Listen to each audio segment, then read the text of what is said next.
Good morning बच्चों, एक बार फिर से आपका स्वागत है ऑनलाइन क्लासेस में। देखिए, हम बात कर रहे हैं 5वें चैप्टर की जीवन की मौलिक इकाई, फंडामेंटल यूनिट ऑफ लाइफ की हम बात कर रहे हैं। हमारा चैप्टर आज पूरा हो जाएगा। सबसे पहले आपको यही बता देता हूँ। और चैप्टर हमारे हो जाएंगे 1 नंबर, 5 नंबर, 6 नंबर और 7 नंबर, 4 चैप्टर हो जाएंगे। आगे वाला चैप्टर कल हम शुरू करेंगे। हमने 5 कोशिका के अंगों की बात की थी। अंतःपर्दवी जालिका, गोल्चिकाएं, माइटोकॉन्ड्रिया, लाइसोसोम और प्लेस्टिड्स या क्लोरोप्लास्ट की हमने बात कर ली 5। आपके सिलेबस में 6 नंबर अंतिम दिया हुआ है रसदानियाँ, ओक्यूलर रसदानियाँ। देखो, रसदानियाँ क्या होती हैं? ये रसदानियाँ जो होती हैं कोशिका के अंदर, ये ठोस व तरल पदार्थों की संग्राहक थैलियाँ होती हैं। क्या होती हैं? ठोस व तरल पदार्थों की संग्राहक थैलियाँ। कोशिका के अंदर से ठोस पदार्थ व तरल पदार्थों को अपने अंदर ग्रहण करती हैं। संग्राहक का मतलब अपने अंदर संग्रहण करना। संग्राहक थैलियाँ ये होती हैं। इनकी अगर हम बात करें, पादप कोशिका में अगर इनकी बात करते हैं तो पादप कोशिका में ये प्लांट सेल के अंदर बड़ी होती हैं। प्लांट सेल के अंदर क्या होती हैं? बड़ी होती हैं। और जंतु कोशिका, एनिमल सेल्स के अंदर ये छोटी होती हैं। रसदानियाँ जंतु कोशिका में पाई जरूर जाती हैं लेकिन छोटी होती हैं, जबकि पादप कोशिका में ये क्या होती हैं? बड़ी होती हैं। हम इसके बाद ये टॉपिक होने के बाद में difference between plant cells and animal sales की भी बात करेंगे और इसके बाद करेंगे। रसदानी की अगर बात करते हैं तो ये पादप कोशिका में जो रसदानी होती है ये दर से भरी हुई रहती है।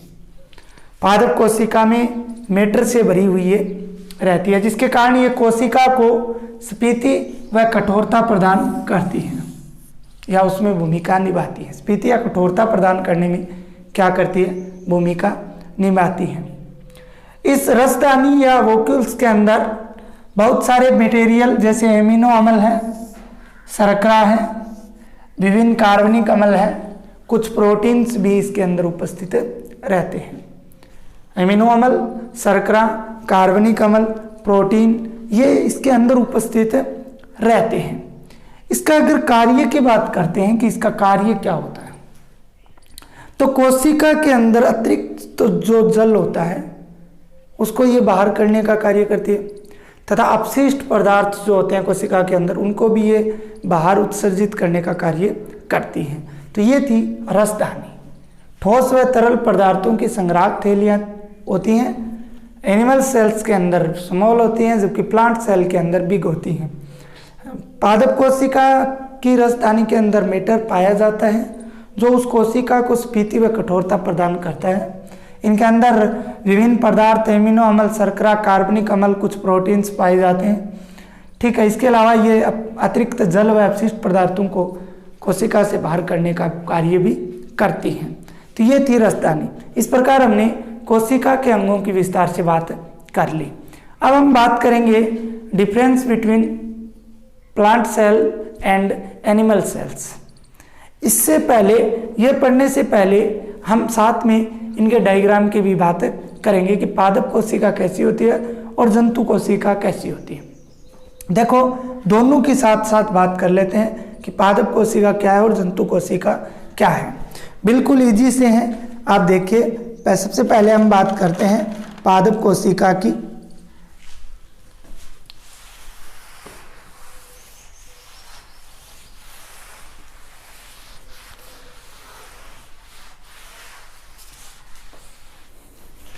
देखो, सबसे पहले बात करते हैं पादप कोशिका की।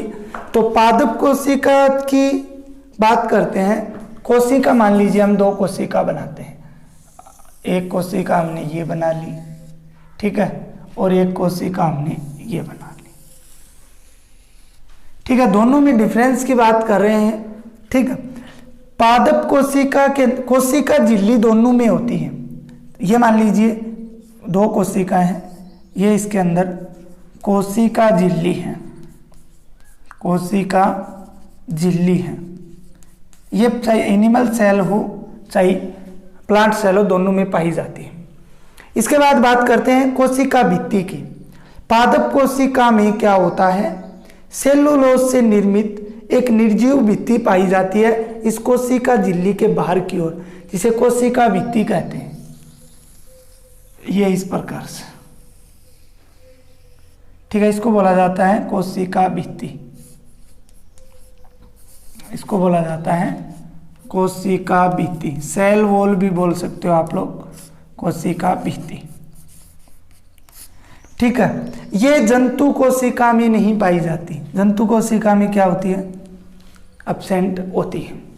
एक अंतर ये हो गया।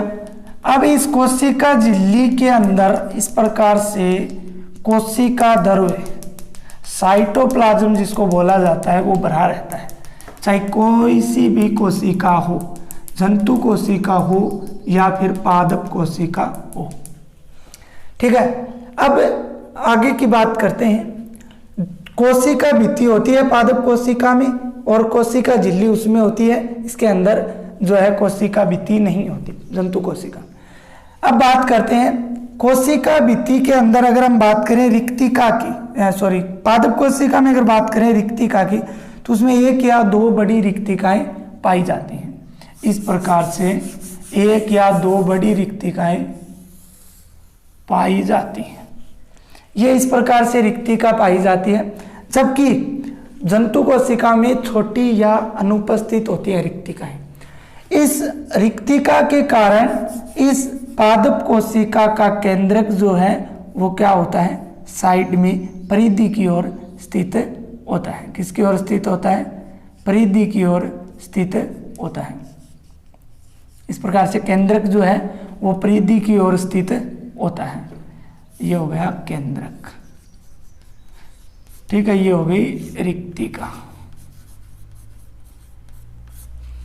केंद्रक की ओर स्थित होता है। इसके बाद अगर हम बात करें, इसके अंदर रिक्तिका जो है वो या तो होती है तब तो छोटी होती है, वरना नहीं होती। तो केंद्रक जो है वो बिल्कुल मध्य में स्थित होता है इस प्रकार।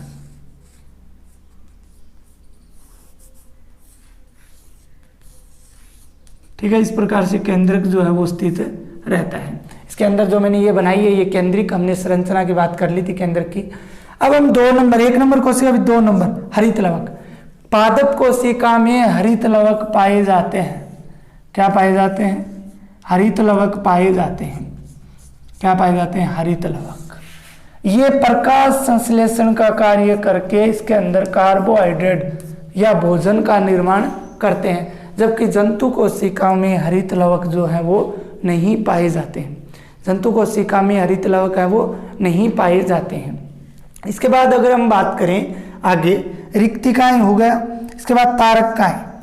जंतु कोशिका के अंदर तारकाएं अनुपस्थित होती हैं।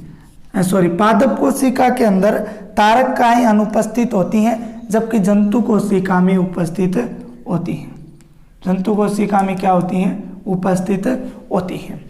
इसके बाद बात करते हैं गोलचिकाएं की। तो गोलचिकाएं दोनों के अंदर उपस्थित होती हैं, लेकिन शर्त ये रहती है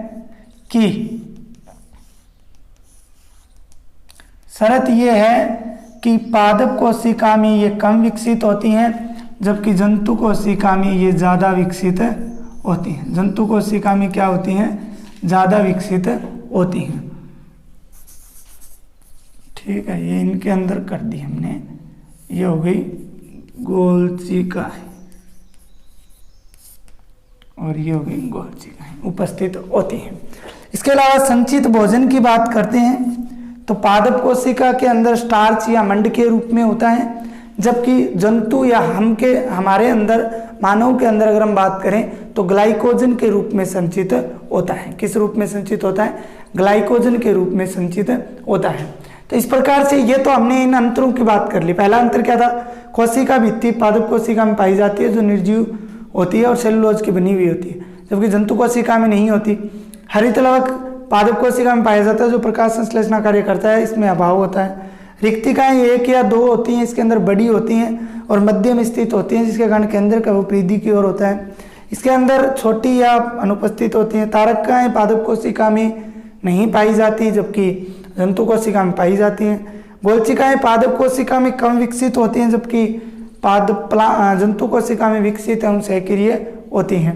इसके अलावा पादप कोशिका में भोजन जो है वो संचित रहता है मंड के रूप में, और जंतु कोशिका में वो है किस के रूप में संचित रहता है, ग्लाइकोजन के रूप में संचित रहता है। इसके बाद में देखिए हम साथ में बात कर रहे थे इन कोशिकाओं की, और भी इनकी बात हम करते हैं संरचना की, किस प्रकार से ये दोनों संरचनाएं जो है वो पूरी होंगी। देखिए तो और नामकरण भी इनका करते हैं, ये तो अंतर के हिसाब से हमने कर लिया। अब इसके अंदर अगर हम बात करें अंतर पारदवी जालिका है, ठीक है, ये अंतर्द्रवी जालिका होगी, ठीक है। इसके अलावा ये कोशिका ध्रुव हो गया, क्या है ये कोशिका ध्रुव, जो हम पढ़ चुके हैं पहले, कोशिका ध्रुव हो गया। इसके बाद बात करते हैं इसके अंदर पादप कोशिका में लाइसोसोम, दोनों के अंदर ही, ठीक है, लाइसोसोम हो गया, ठीक। इसके अलावा इस पे कोशिका पर सूक्ष्मांकुर भी पाए जाते हैं, क्या पाए जाते हैं, सूक्ष्मांकुर भी पाए जाते हैं। ये जो बाहर की झिल्ली है ये क्या हो गई, कोशिका झिल्ली हो गई, इसके अंदर हमने बात कर ली। ये इसका कोशिका ध्रुव हो गया। ये जो है अंतरकोशिकीय अवकाश हो गया, अंतरकोशिकीय अवकाश हो गया, ठीक है। इस प्रकार से 2 कोशिकाओं की हमने बात की। ये जो आपको दिखाई दे रही है ये है पादप कोशिका, कौन सी कोशिका, पादप कोशिका। दूसरी तरफ आपको जो दिखाई दे रही है वो होती है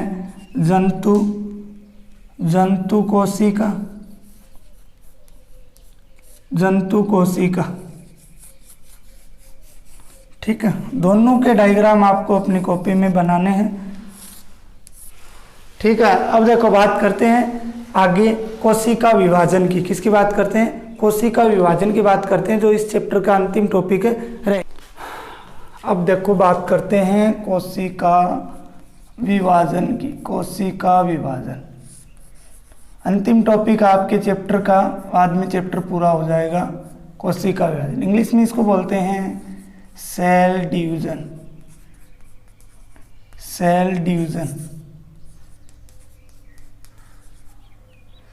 ठीक है।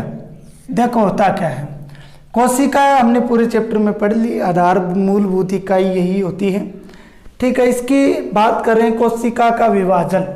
देखिए कोशिका का विभाजन का मतलब क्या है, कोशिका विभाजन का मतलब यह है जैसे कोई पूर्व कोशिका है, ये मान लीजिए हमारे पास पुरानी कोशिका है, ठीक है। इस कोशिका में कोई विभाजन हुआ जिससे नई कोशिका बनी, जिससे क्या बनी, नई कोशिका बनी। इसी को क्या कहा जाता है, कोशिका विभाजन कहा जाता है। पूर्ववर्ती कोशिका के विभाजन से नई कोशिका का बनना कोशिका विभाजन कहलाता है। अर्थात हम ऐसे भी बोल सकते हैं जनन कोशिका से विभाजन से, ठीक है, नई कोशिका बनती हो, ठीक है। इसके अलावा ऐसे बोल सकते हैं मातृ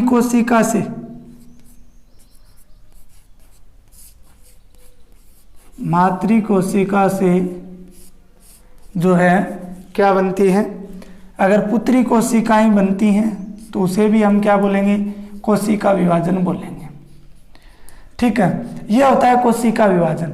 हमारे शरीर का निर्माण अगर हम बात करें तो एक कोशिका से हुआ है। कितनी कोशिका से, एक कोशिका से हुआ है। कैसे, लेकिन इतना शरीर, इतना बड़ा शरीर है, इसमें बहुत सारी कोशिकाएं हैं, अरबों लाखों करोड़ों जो है कोशिकाओं से हमारा शरीर बना हुआ है। वो कोशिकाएं कहाँ से आई, हमारा शरीर एक कोशिका से कैसे बनता है। देखो एक तो होता है नरयुग्मक शुक्राणु, और एक होता है मादा युग्मक अंडाणु।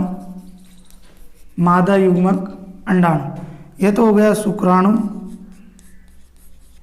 प्लस अंडाणु हो गया मादा युग्मक। ये जब मिलते हैं जनन की क्रिया द्वारा, मैथुन की क्रिया द्वारा नर और मादा के, तो एक संरचना बनती है युग्मनज, और इनके मिलने की क्रिया कहलाती है निषेचन। संरचना बनती है युग्मनज। कौन सी संरचना है? युग्मनज। इस संरचना के फलस्वरूप ये जो संरचना होती है ये द्विगुणित होती है, अर्थात इनमें गुणसूत्रों की संख्या 46 होती है। मानव के अंदर एक कोशिका में कितने गुणसूत्र पाए जाते हैं? 46 गुणसूत्र पाए जाते हैं। तो ये 46 गुणसूत्र इसमें होते हैं। ये हमारे जीवन की प्रथम कोशिका होती है। सभी जंतुओं के अंदर ये क्या होती है? प्रथम कोशिका होती है। फिर इसमें विभाजन होते हैं, भ्रूण बनता है, बारंबार विभाजन होते हैं, भ्रूण बनता है। लंबी प्रोसेस है। आप आगे बायो पढ़ोगे, कक्षा 12 में जाओगे, बायोलॉजी लोगे, तब आपको पता चलेगा। ये भ्रूण बनता है, ठीक है। ये 9 महीने तक विकसित होता रहता है गर्भ में। बाद में इससे एक नए जीव का निर्माण होता है। तो युग्मनज या जाइगोट जो है ये प्रथम कोशिका होती है, लेकिन बाद में इस भ्रूण के अंदर बहुत सारी कोशिकाएं जो हैं वो विकसित हो जाती हैं, जो लगातार विभाजन से होती हैं। तो वो क्या कहलाता है? कोशिका विभाजन कहलाता है। हर किसी जीव की वृद्धि के लिए ये बहुत आवश्यक होता है। ये 2 प्रकार का होता है कोशिका विभाजन। अगर हम बात करें गुणसूत्रों की संख्या के आधार पर, किसकी संख्या के आधार पर? गुणसूत्रों की संख्या के आधार पर अगर हम बात करें तो ये 2 प्रकार का होता है। एक तो होता है, इसके लिए मैंने पहले भी वीडियो बनाया है, वो भी आप देख सकते हो। 2 प्रकार का होता है। एक तो होता है समसूत्री विभाजन, या इसको सूत्री विभाजन भी बोला जाता है, या इसको क्या बोला जाता है? सूत्री विभाजन भी है, वो भी बोला जाता है। अगर क्या बोला जाता है? सूत्री विभाजन भी इसको बोला जाता है। सूत्री विभाजन इंग्लिश में बोलते हैं माइटोसिस। क्या बोला जाता है? माइटोसिस, ठीक है। इसके अलावा अगर दूसरा बात करते हैं तो वो होता है अर्धसूत्री। कौन सा होता है? 2 नंबर जो है वो होता है अर्धसूत्री विभाजन। अर्धसूत्री विभाजन, इसको इंग्लिश में बोला जाता है मियोसिस, ठीक है। देखो बात करते हैं इनकी, ये होते क्या हैं, दोनों की बात करते हैं और ये होते क्या है वो देखिए। आप समझाता हूँ आपको, बिल्कुल इजी है दोनों ही, आप समझ जाओगे।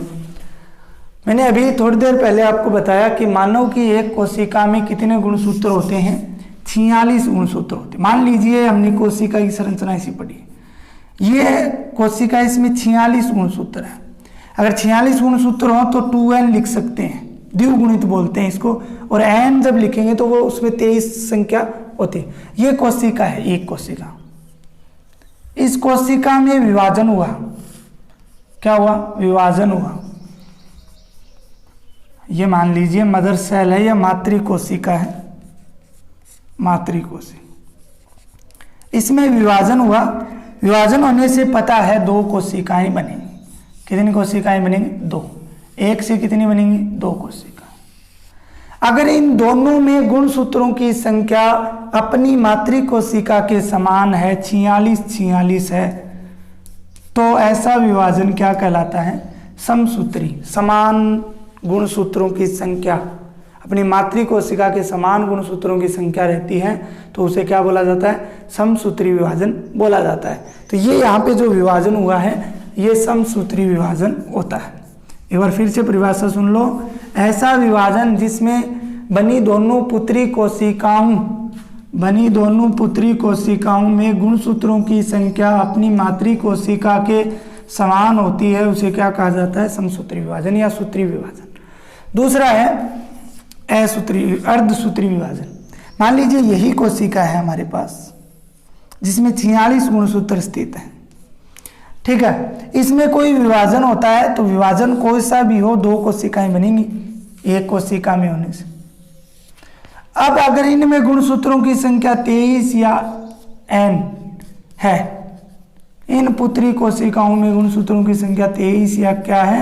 n है, या अगुणित कोशिका का निर्माण होता है तो उसे क्या बोला जाता है, अर्धसूत्री विभाजन बोला जाता है। अर्थात इसमें गुणसूत्रों की संख्या आधी रह जाती है, किससे, अपनी मातृ कोशिका से क्या रह जाती है, आधी रह जाती है। तो ऐसे विभाजन को क्या बोलते हैं, अर्धसूत्री विभाजन कहा जाता है।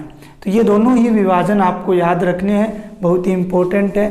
इससे पहले वाले सिलेबस में बहुत ज़्यादा था लेकिन आपके बहुत ही कम जो है वो दिया हुआ है। तो ये दोनों परिभाषाएं आपको जो है आनी चाहिए। आज के लिए इतना ही। अब हम अगले चैप्टर की बात करेंगे कल।